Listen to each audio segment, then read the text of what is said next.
Assalamualaikum warahmatullahi wabarakatuh. Innal hamdalillah nahmaduhu wa nasta'inuhu wa nastaghfiruh wa na'udzu billahi min syururi anfusina wa min sayyiati a'malina. May yahdihillahu fala mudhillalah wa may yudlil fala hadiyalah. Asyhadu an la ilaha illallah wa asyhadu anna Muhammadan abduhu wa rasuluh la nabiyya ba'dah. Allahumma salli wa sallim ala nabiyyina Muhammad sallallahu alaihi wasallam wa ala alihi wa sahbihi wa man sara ala nahjihi ila yaumiddin. Amma ba'd.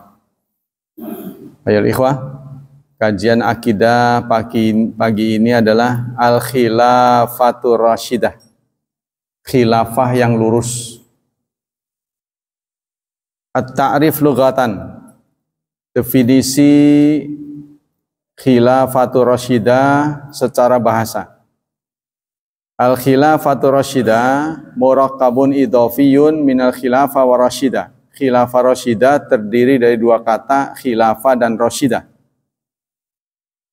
Khilafah artinya ayyaja syai'un ba'daha, ayyaja syai'un ba'da syai'in yaqumu maqamah. Pertama artinya pengganti. Sesuatu datang setelah sesuatu di tempatnya, berarti menggantikan. Yang kedua, khilafu qidam, berbeda dengan depan, berarti belakang. Khalfa itu artinya belakang dalam bahasa Arab. Yang ketiga, arti khilafah itu at-taghayyur, perubahan. Wal khilafan man khalafa wa hiya min awal wa sumiyat khilafah li anna tsani yaji'u ba'dal awal.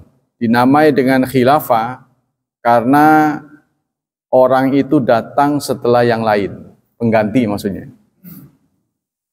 Ini dikuatkan dalam surat Az-Zukhruf, surat ke-43, ayat 60. Allah berfirman, A'udzu billahi minasy syaithanir rajim.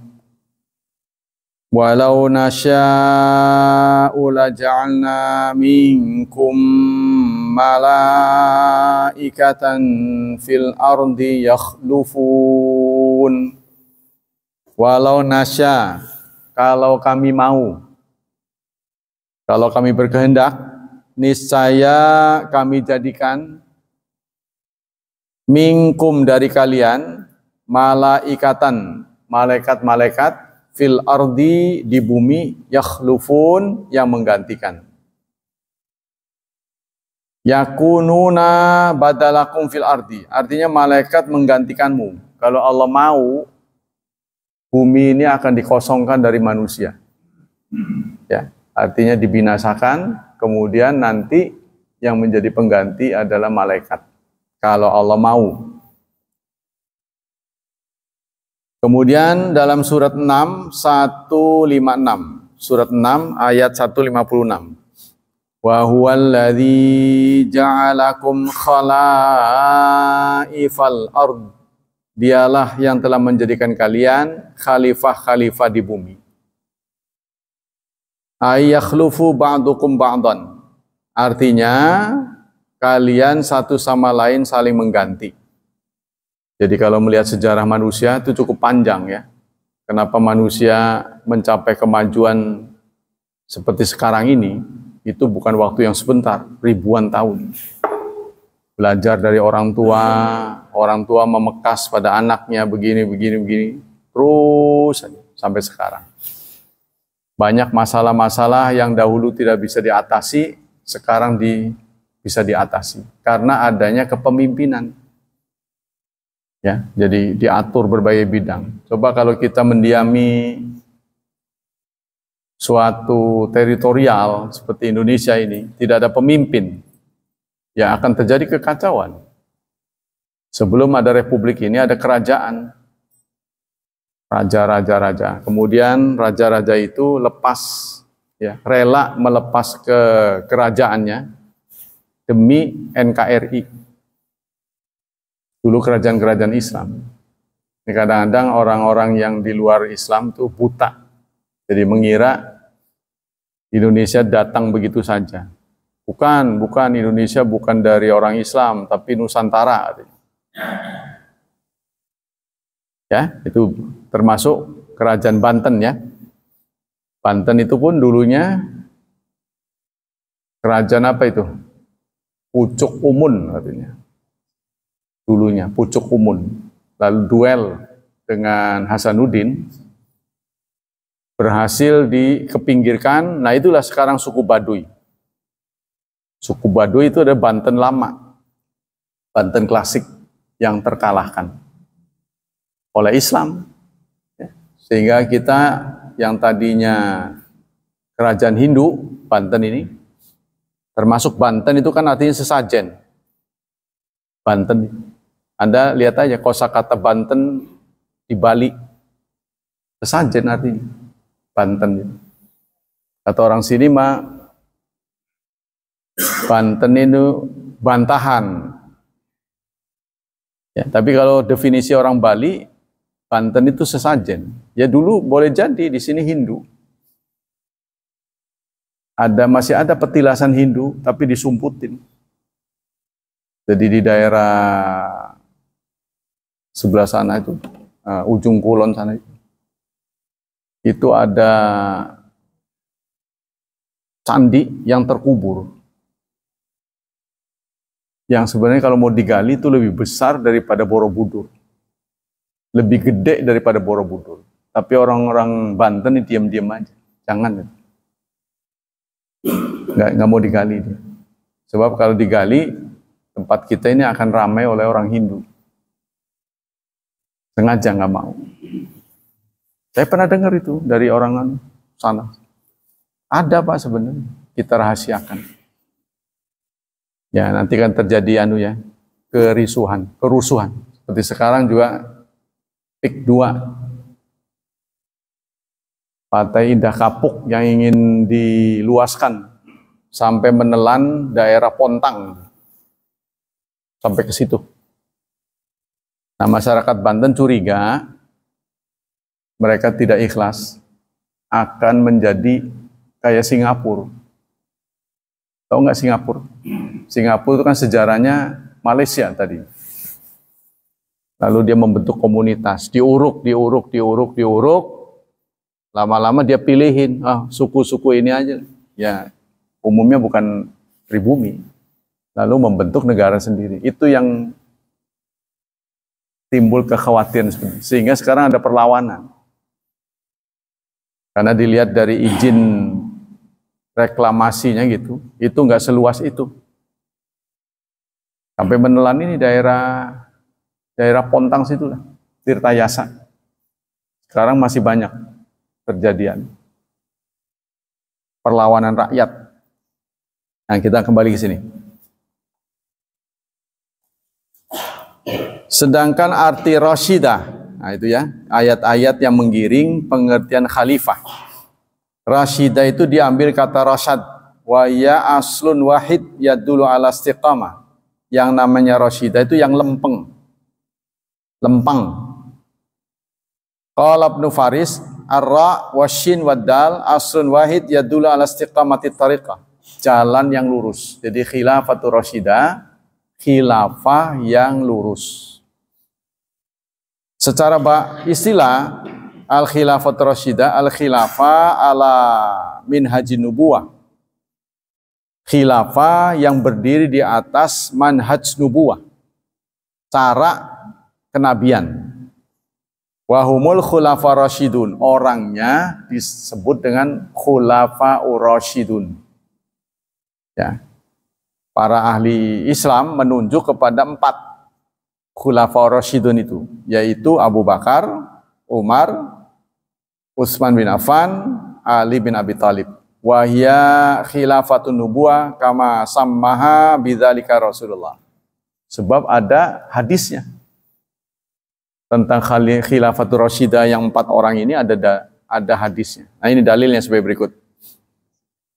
Rawa Safinah an Rasulillahi sallallahu alaihi wasallam. Safinah, seorang sahabat Nabi, bukan perempuan ya, radhiyallahu an, meriwayatkan dari Rasulullah sallallahu alaihi wasallam.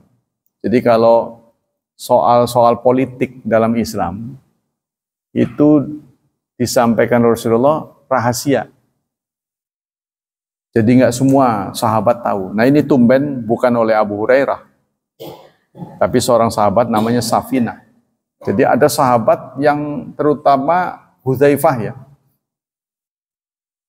Sahabat Hudzaifah itu biasa menyimpan rahasia. Jadi pemberitaan yang sifatnya rahasia itu disampaikan kepada Hudzaifah.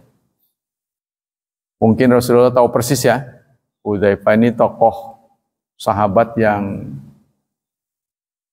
kalau bahasa Jawa orang kakean cangkem gitu. Jadi enggak apa itu? Enggak berkoar-koar gitu. Ya, jadi sangat primpen gitu. Nah, kata Safinah, khilafatun nubuwah salasuna sanah. Khilafah nubuwah, khilafah kenabian adalah 30 tahun. Dan itu terjadi. Ya, walaupun ini disabdakan Nabi, tentu saja Nabi masih hidup. Rasulullah mengatakan khilafah nubuwah itu 30 tahun. Persis. Ya, Ali terbunuh itu ya 30 tahun.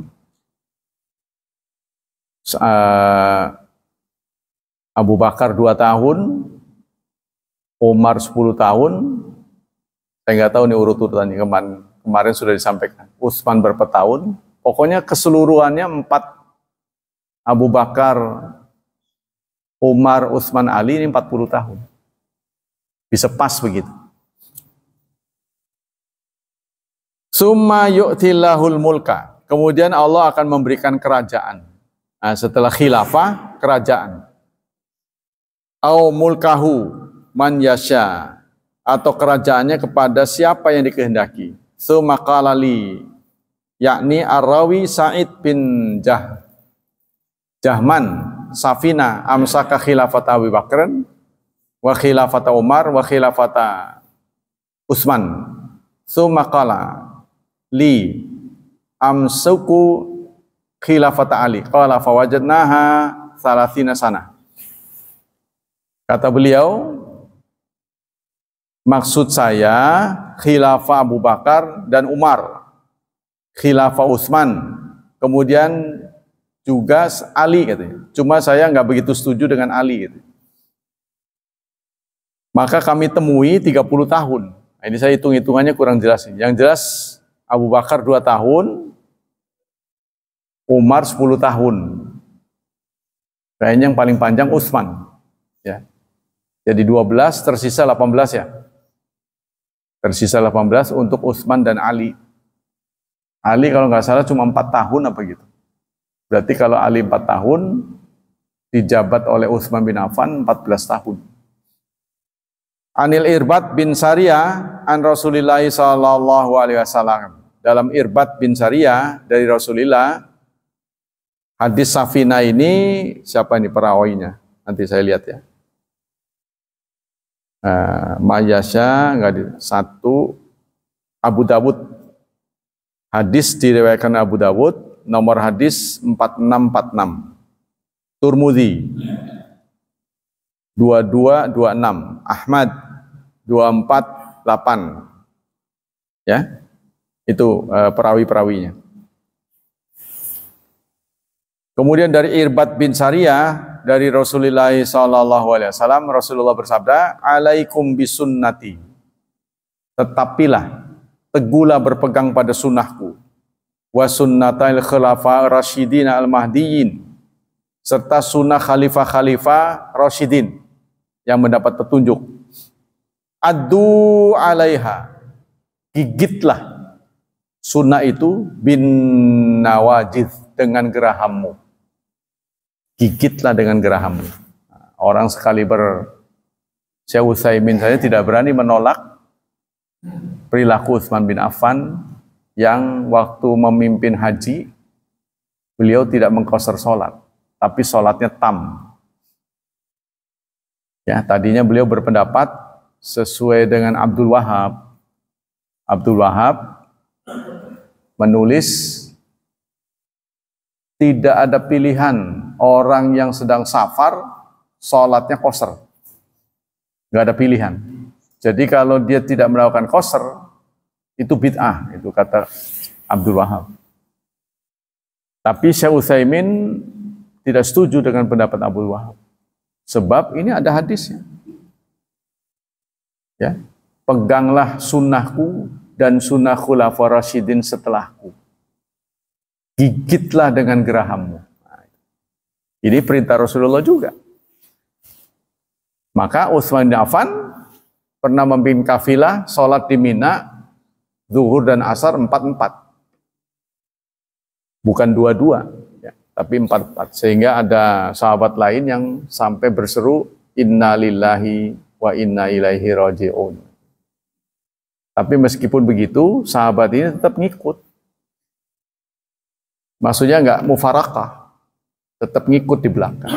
Walaupun dia menyesali kok beda. Nah, Syekh Utsaimin tidak memandang apa yang dilakukan oleh Utsman ini pelanggaran. Bagi beliau, tidak mungkin tokoh seperti Utsman menantu Rasulullah melanggar mertuanya, yang nabi gitu ya, yang sudah didukungnya sejak lama. Utsman bin Affan ini kan tokoh pertama yang masuk Islam. Ya, bahkan yang sampai sekarang masih ada dari Utsman bin Affan itu fond dana.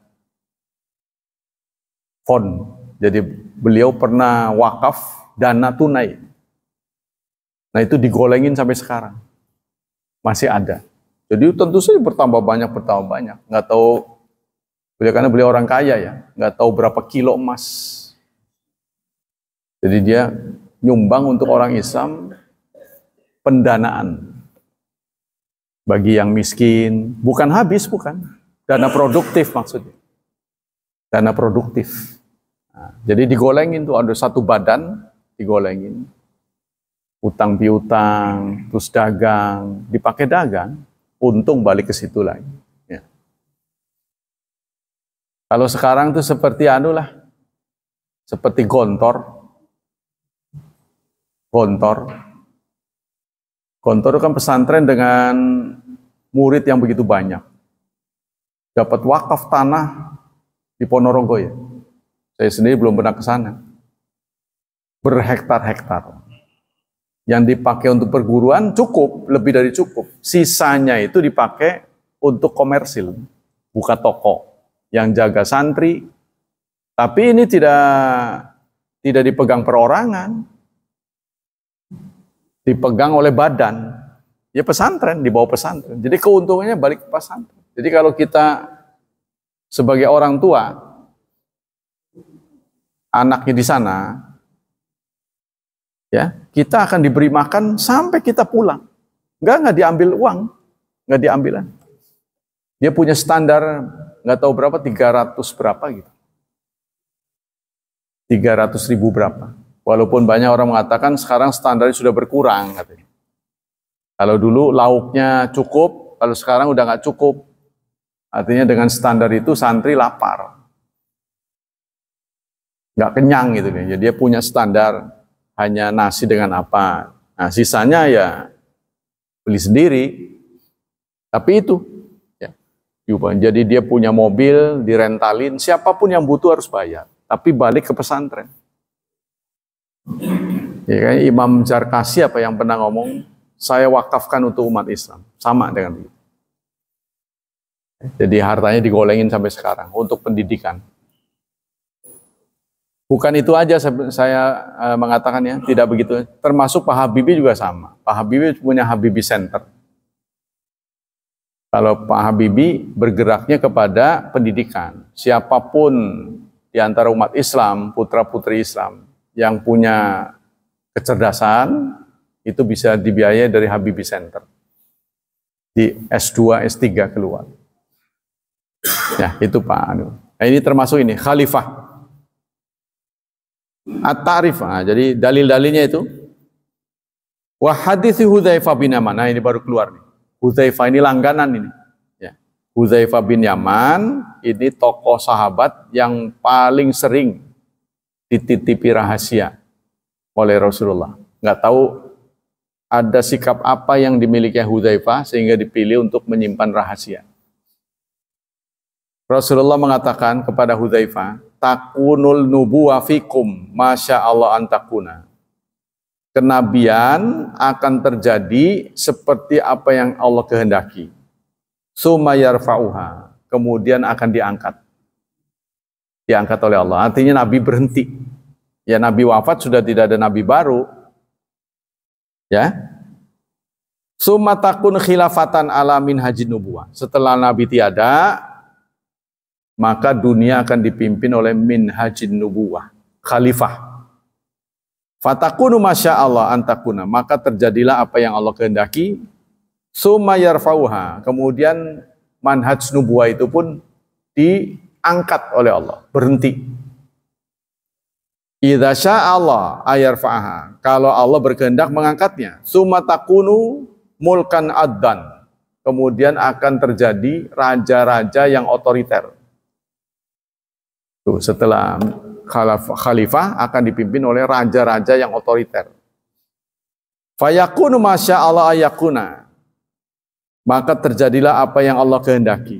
Summa yarfa'uha idza syaa, kemudian Allah mengangkatnya jika Allah berkehendak. Summa takunu mulkan jabariyah, setelah raja yang adan, kuat ya, kemudian terjadi mulkan jabariyah. Mulkan jabariyah ini adalah raja-raja yang otoriter. Kalau tadi itu yang kuat, otoriter. Maka terjadilah apa yang Allah kehendaki. Summa yarfa'uha idza syaa yarfa'ha, summa takhilafan ala mujud. Kemudian nanti akan balik lagi menjadi manhaj nubuwah. Jadi setelah Nabi tiada, akan ada manhaj nubuwah. Ya, setelah manhaj nubuwah hilang, bukan Nabi ini. Nanti akan ada kerajaan yang kuat. Kerajaan yang kuat hilang, kemudian terjadilah kerajaan-kerajaan yang otoriter. Maksudnya mereka memerintah tidak sesuai dengan fatwa-fatwa agama. Nah, setelah itu terus nanti sampai di titik tertentu, di masa tertentu akan kembali lagi seperti dulu. Nah, akan kembali lagi seperti dulu ini banyak dicermati oleh para ahli. Mereka nggak mau. Jadi dicari syarat-syaratnya apa? Dimatikan syaratnya. Tuh. Mereka takut. Sebab kalau itu kembali lagi, artinya Barat akan tertindas. Ya, dulu kan Timur, yang maju kan Timur. Wah, terus pindah ke Barat. Ya kan? Barat maju. Nah, sekarang Barat mulai dikalahkan oleh Cina tapi. Dikalahkan oleh Cina dari sisi perdagangan, bukan perang. Sudah banyak kekalahan tuh. Ya. Terus, nah, ini Cina juga lama-lama mungkin orang jenuh. Nah, siapa penggantinya? Wallahu a'lam. Nah, kalau menurut ini akan terjadi manhajun nubuwah.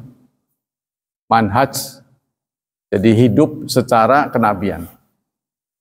Aqwalu ahli ilmi, pendapat-pendapat ulama. Qala Imam Ahmad wal khilafah ala ma rawaya ala marasofiyah nabi al khilafah fi ummati sana wa nastamil khabaraini jami'an. Kata Imam Ahmad, khilafah itu sesuai dengan apa yang diriwayatkan oleh Safinah dari Nabi, khilafah pada umatku cuma 30 tahun. Ya, khalifah pada umatku 30 tahun. Wa nastamil khabarain jami'an. Kami menjalankan dua kabar sekaligus. Maqalahu Safinah wa maqala Ibnu Umar. Apa yang dikatakan oleh Safinah dan yang dikatakan Umar. Wala na'ib man rabba bi Ali bi liqarabati wa sahri. Kami tidak mencela Ali. Nah, jadi dalam menyikapi hal-hal yang terjadi di kalangan sahabat, 4 sahabat ini, kenapa mereka berakhir dengan tragis?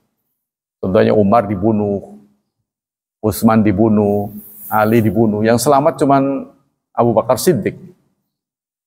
Ini kebanyakan ulama diam, kerok, menilainya kerok. Karena mereka-mereka ini adalah orang-orang yang dijamin masuk surga. Termasuk 10 orang yang dijamin masuk surga oleh Rasulullah. Tapi mengapa berakhir dengan begitu?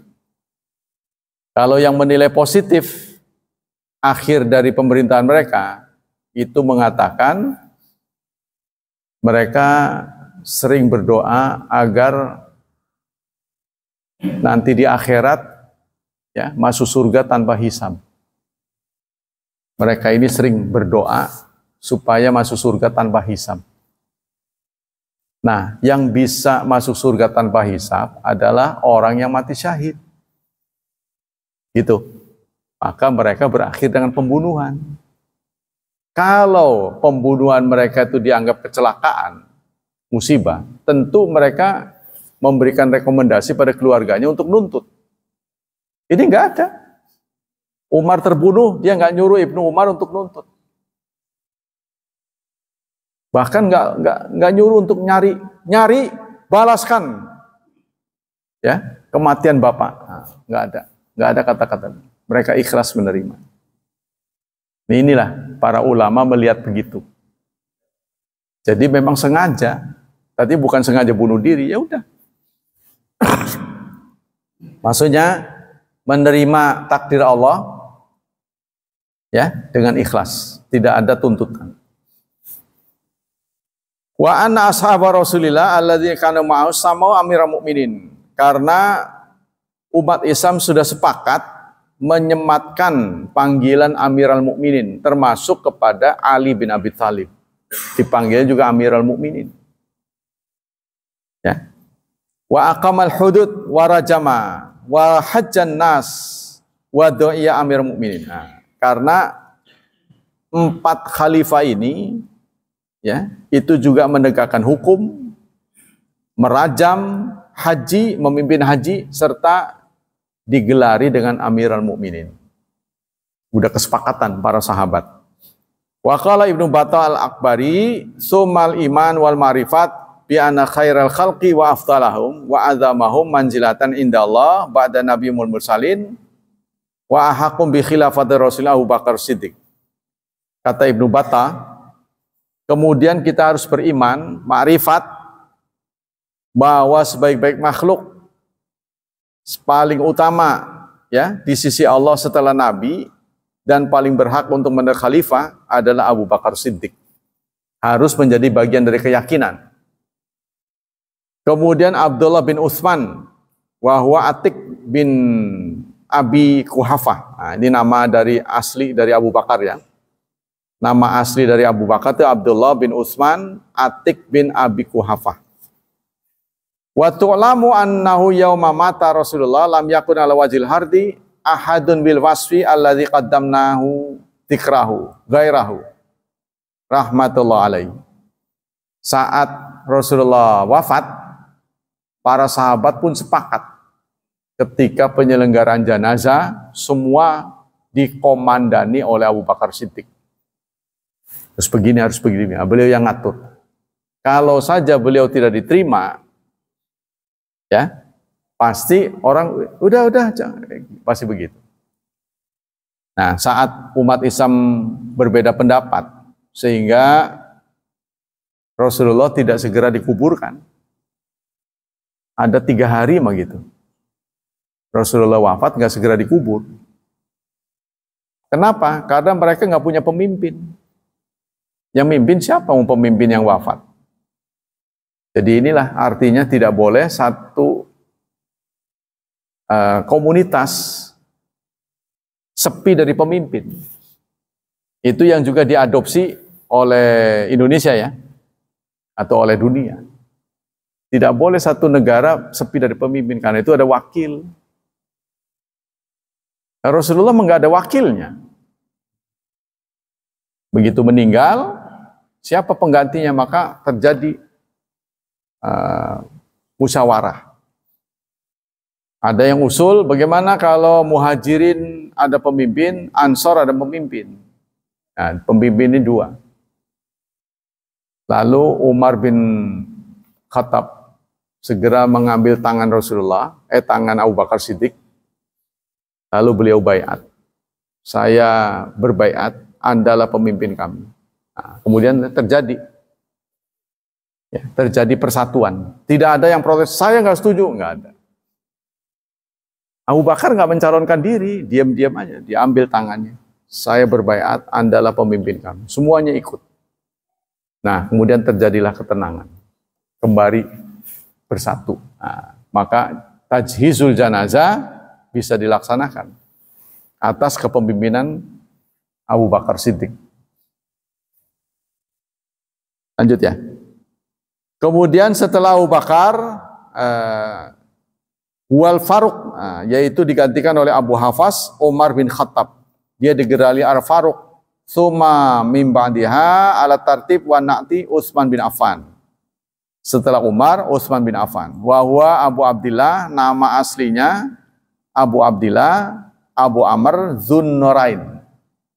Di belakangnya ada gelar Dzunnurain, pemilik dua cahaya. Kenapa Utsman dinamai dengan Dzunnurain? Karena beliau menikahi dua putri Rasulullah. Tapi bukan bareng ya, bergantian. Bergantian itu karena wafat.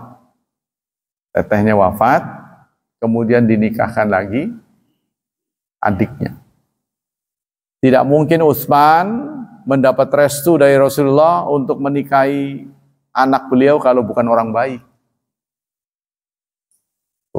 Ya, jadi semua kelakuan itu bisa dibaca sejak Rasulullah wafat. Sampai suatu saat Rasulullah duduk di atas sumur. Sumur itu belum ditutup. Jadi di atasnya kan ada dinding tuh. Biasanya kan sumur kan dibangun gitu. Dua orang menyertai Rasul, yaitu Abu Bakar dan Utsman. Abu Bakar dan Umar. Sementara Utsman dan Ali nggak kebagian. Nggak kebagian. Jadi tempat duduknya habis. Hanya Rasulullah, Abu Bakar dan Umar. Ini pun dibaca sebagai tanda sehingga kuburan dari Utsman dan Ali tidak menyatu dengan Rasulullah. Yang bisa mendekat dengan Rasulullah hanya Abu Bakar dan Umar. Itulah sebabnya sekarang di makam beliau ya berderet. Ya, kita jumpa yang paling kiri Rasulullah, salam, assalamualaikum ya Rasulullah. Terus Abu Bakar Siddiq, terus Umar. Kalau Abu Bakar menempati sebelah Rasulullah tidak ada masalah karena Abu Bakar adalah ayah dari Aisyah. Tapi Umar tidak ada hubungan dengan Aisyah. Tidak ada hubungan. Ya, hubungan sebagai mukmin aja. Sehingga di saat tuanya Umar pernah minta izin kepada Aisyah ya, untuk diizinkan mendapat tempat di samping Abu Bakar Siddiq. Kalau nanti wafat, pengen dikuburkan di situ. Aisyah menjawab, karena itu kan rumah Aisyah ya, kamarnya Aisyah. Jadi saudara bisa bayangkan Rasulullah wafat, Abu Bakar wafat, beliau tetap tidur di situ. Jadi berarti kan tidur dekat kuburan. Karena Rasulullah dikuburnya di kamar Aisyah. Tuh, makanya nanti akan ada hadis, akan ada berita dari Aisyah. Setelah Umar dikubur di situ, aku mulai pakai hordeng. Aku mulai pakai hordeng, menutup kamarnya. Karena Umar bukan muhrim. Ya bukan muhrim kan udah mati. Nah, tapi Aisyah tetap risih. Mungkin kebayang, lagi apa? Jol. Ini kebayang begitu ya. Jadi itu, waktu Rasulullah wafat, Aisyah nggak pindah tempat, tidur di situ. Abu Bakar wafat, tetap tidur di situ. Umar wafat, tetap tidur di situ. Tapi kalau ketika Umar sudah wafat, beliau mulai ada pembatas, nggak mau dilihat. Jadi mukanya ada hordeng. Katanya itu alasannya bukan muhrim. Mengomentari izin dari Aisyah terhadap kebolehan tempat untuk penguburan Umar. Kata Umar, tidak ada kabar yang paling membahagiakan aku melebihi diizinkannya aku dikubur di dekat Rasulullah. Ya memang nggak ada yang paling bahagia. Siapa yang bisa menolak kebahagiaan kita bisa dekat dengan Rasulullah? Ya kan? Nggak sembarang orang bisa. Nah itulah, Umar mendapat tempat itu senangnya bukan main. Itu harta yang tidak ternilai, dapat izin itu. Kalau Aisyah mengatakan jangan, nggak bisa dikubur. Aisyah mengizinkan. Nah kita lanjut. Persoalan-persoalan tentang Khulafaur Rasyidin. Kama dalala dzalika haditsus Safina al-mutaqaddim wal Qur'an dala ala dzalika aidan. Bukan sekedar hadis saja yang mendukung adanya khalifah. Ya. Tetapi Al-Qur'an juga. Nah, di antaranya kita dapati dalam surat An-Nur ayat 55. Surat An-Nur ayat 25, ayat 55. Surat 24 ayat 55. Allah berfirman, wa'adallahu alladhina amanu minkum wa amilus salihat. Allah berjanji kepada orang yang beriman di antara kalian dan beramal saleh, lanastakhlifanna lahum fil ardi. Sungguh kami akan jadikan khalifah kalian. Jadi Allah berjanji, saudara, ya, kepada umat Islam, kalau lempeng kita akan menjadi pemimpin. Nah, ya, jadi menjadi inspirasi. Kamastakhlafal ladzina min qablihim, sebagaimana orang-orang sebelum mereka juga begitu. Jadi kalau kita lempeng, pemimpin-pemimpin dunia ini adalah mukmin. Tapi kita kemudian disingkirkan. Kenapa? Karena kita nggak mau belajar. Jadi ilmu yang harus dimiliki umat Islam kalau melihat begini, ini harus luas sekali. Bagaimana kita bisa menguasai teknologi kalau kita nggak belajar? Bagaimana kalau umat Islam itu hanya melulu agama saja? Nah, persoalannya umat Islam kemudian menyempitkan diri dengan mengatakan kekuasaan bukan bagian dari agama. Memisahkan kekuasaan bukan dari bagian agama, itu biasanya produk orang-orang sekuler. Sekuler itu kan dunia. Ya, menganggap urusan sekuler nggak ada kaitan dengan agama. Itu namanya sekulerisasi. Ya, cara menduniakan agama itu namanya sekulerisasi. Tapi pahamnya ini sekulerisme. Itu yang berbahaya. Jadi menganggap antara agama dengan dunia dua hal yang berpisah. Orang yang beragama tidak boleh menguasai dunia. Orang yang menguasai dunia harus jauh dari agama. Makanya ada calon-calon yang takut melibatkan agama. Ya kan? Melibatkan agama dalam programnya. Pendapat-pendapat para ulama tadi ya. Waqala Ibnu Battah, kata Ibnu Battah, kita harus meyakini orang terbaik setelah Rasulullah itu ada Abu Bakar Siddiq. Ya, karena menurut saya Abu Bakar Siddiq itu investasi pada Islamnya luar biasa. Anak gadisnya, kalau menurut bahasa sekarang di bawah umur. Ibu-ibu aja cemburu kalau diceritain gitu. Ah, dasar Rasulullah senangnya sama ABG. Ngomong begitu sih. Ada yang nyeletuk begitu. Saya ceritain sejarah, dasar Rasulullah senangnya sama ABG. Karena kan Aisyah dinikah umur 9 tahun. Ya, ketika Rasulullah wafat, Aisyah itu berusia 19 tahun, menjanda. Tidak boleh nikah seumur hidup. Aisyah. Kan kalau menurut kita 19 lagi, wow, menter-menternya gitu kan. Sudah menjanda, tidak boleh nikah seumur hidup. Kan janda Rasulullah nggak boleh nikah lagi. Ada nasnya ya. Sehingga para kiai ngikut. Janda kiai biasanya tidak akan menikah lagi seumur hidup. Ya nggak boleh lah, nggak nyunah itu mah. Janda kiai biasanya jarang nikah lagi. Karena mungkin dia ngelihat Rasulnya. Nggak kuat, karena udah pengalaman dengan kiai kan. Waduh, orang biasa takutnya beda ini. Gayanya itu. Ya. Ngikut Rasul, nggak ada kaitan dengan itu. Nah, kita lanjut. Qala Ibnu Qudamah al-Maqdisi, Ibnu Qudamah al-Maqdisi Muqaddasi mengatakan wa haula arba'ah humul khulafa rasyidun. Kata beliau Ibnu Qudamah, ini kayaknya ulama dari Hambali ya. Mereka berempat ini adalah khulafa rasyidun alladzina wa'adahallahu bil istikhlaf, yang dijanjikan Allah dengan istikhlaf.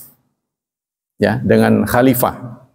Wa wassa Rasulullah bittiba'i sunnatihim.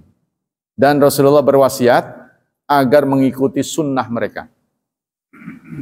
La yajuzu an tuhmala ayat al-istikhlafi ghairahum. Tidak boleh ayat ini dipalingkan kepada selain mereka. Jadi surat 24 ayat 55 hanya berlaku untuk 4 orang. Abu Bakar, Umar, Utsman, Ali. Sisanya selain mereka tidak berlaku katanya. Li'anna wallah haqqun, karena janji Allah itu benar. La yajuzu khalf anhu, tidak boleh kita menyelisihi. Wa ma wujida istikhlaf badan nabi ma'a syurutil madhkurah fil akhbari ma'thurah fi jama'ati ghairihim ka wujudiha fihim wa qad bayyana nabi mudda khilafatihim wa hatha ala sunnatihim wa wasahatahum bisifati. Rasulullah sudah berpesan bahwa khalifah itu hanya 30 tahun. Khilafah nubuwah. Setelah itu terjadi otoriter. Pemerintahan yang otoriter. Katanya ini seperti Raja Arab Saudi memberikan kebijakan yang otoriter.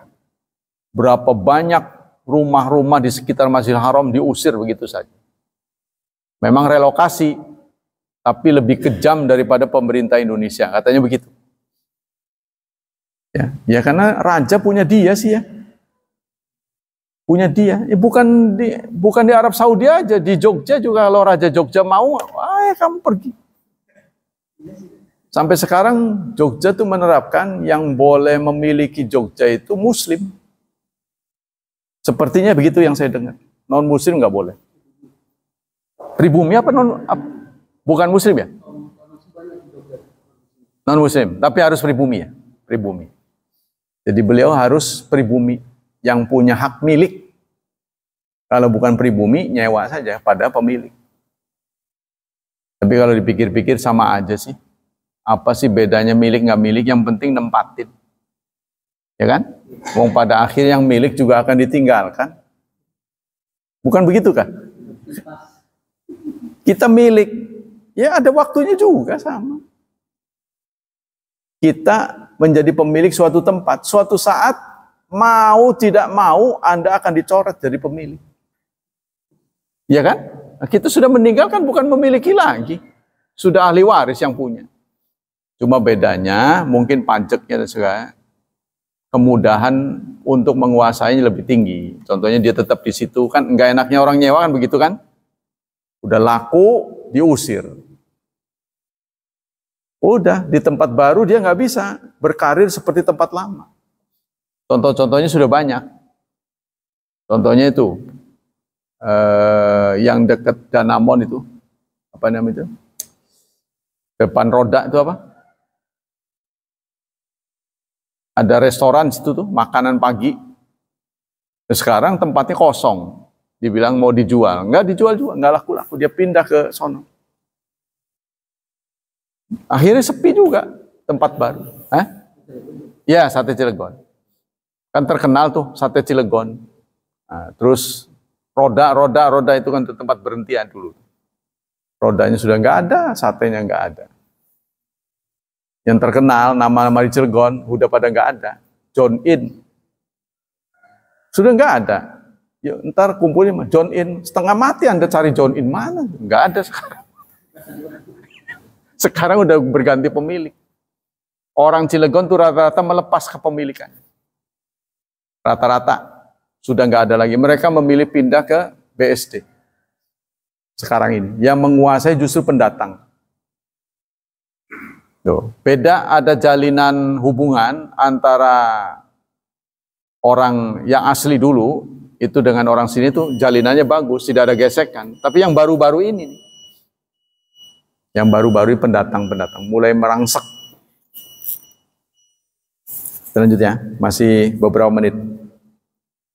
Fa'in rajaka, kata Ibnu Qudamah seperti waqala Ibnu Hazm wa fi nasil Quran dalilun ala siyati khilafati Abu Bakar wa Umar wa Utsman wa Ali. Singkatnya, umat Islam berbeda tentang kekhalifahan 4 ini. Ya, yang diakui adalah Abu Bakar dan Umar. Karena 2 ini nyaris tidak ada cacat.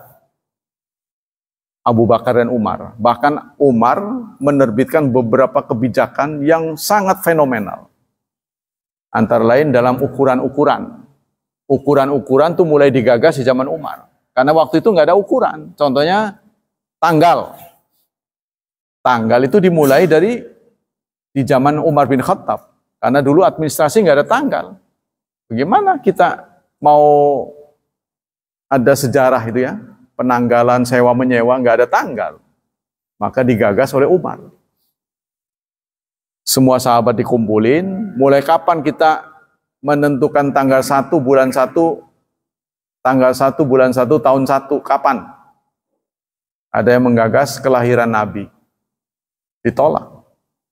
Lahir itu bukan prestasi. Ya prestasi yang cuma cerot, oe gitu. Prestasinya apa? Nabi Muhammad lahir. Apa waktu lahir jadi nabi? Kan bukan, manusia biasa. Beliau jadi nabi usia 40. Yang prestasi dong katanya. Nah, maka semuanya setuju ketika diajukan hijrah. Hijrah nabi. Anehnya hijrah nabi itu bertepatan dengan 1 Muharram. Anehnya itu. Jadi maksudnya nabi keluar dari rumahnya itu purnama, awal tanggal 1 bulan Sabit. Rasulullah pun diajak oleh sahabat untuk hijrah. Beliau menjawab belum diizinkan. Udah banyak korban tuh, orang menjadi yatim, ditindas, disakiti, sehingga orang yuk pindah-pindah sana. Belum dapat izin. Nah, ketika mendapat izin, Rasulullah memulai dengan omongan rahasia. Karena itu ketika masuk ke rumah Abu Bakar, tolong keluarkan semua orang dari ruangan ini. Ya Rasulullah, di ruangan ini hanya ada engkau dan aku. Baik, diceritain, Allah sudah mengizinkan kita pergi. Meninggalkan tempat ini, hijrah. Maka Abu Bakar kan menyiapkan logam, uang untuk bekal. Tapi dirahasiakan, karena kan semua yang mau keluar tuh kalau ketahuan digeledah. Gak boleh bawa uang. Biar mati maksudnya di jalanan. Ini kejam sekali mereka. Kamu dapat uang dari Mekah. Kamu mau pindah, meninggalkan Mekah. Jangan bawa. Rumah gak boleh dibawa. Kalau sekarang kan kita pindah bisa dijual. Kalau zaman dulu tuh disita. Sehingga Abdurrahman bin Auf itulah ketika dipersaudarakan dengan sahabat Ansor, sampai istri pun mau bagi 2 itu yang saya ceritain. Dia punya istri 2, Abdurrahman bin Auf belum nikah. Waduh nggak enak amat ya. Dia pilih istri saya yang mana, nanti tak ceraiin. Bagi 1 sewang. Bisa dibagi. Oh nggak usah begitulah. Cukup tunjukkan mana pasar.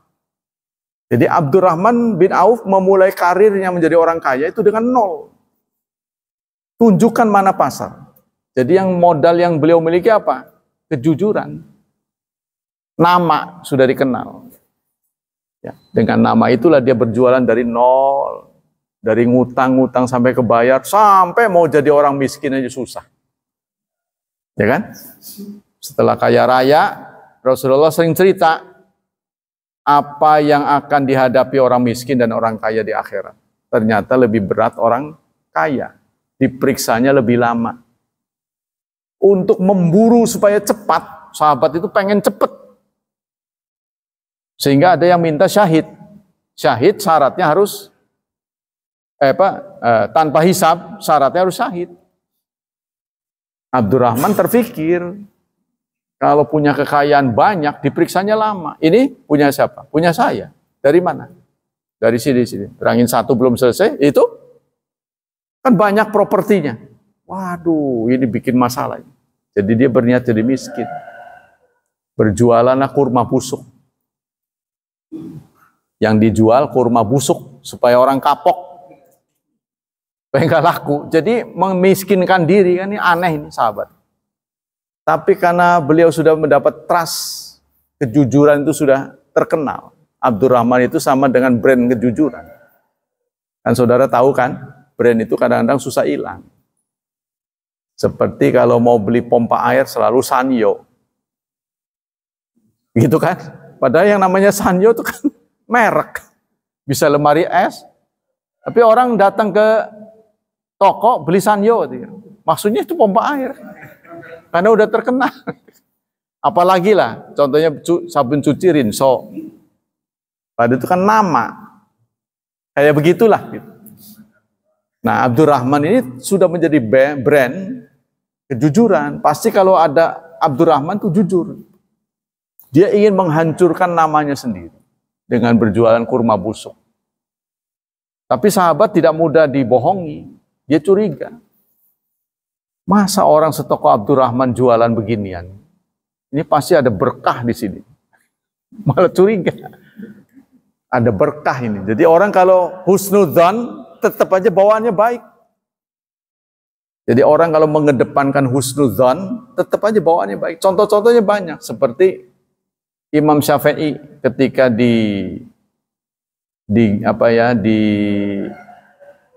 dituntun oleh ibunya, diberangkatkan untuk ke Madinah.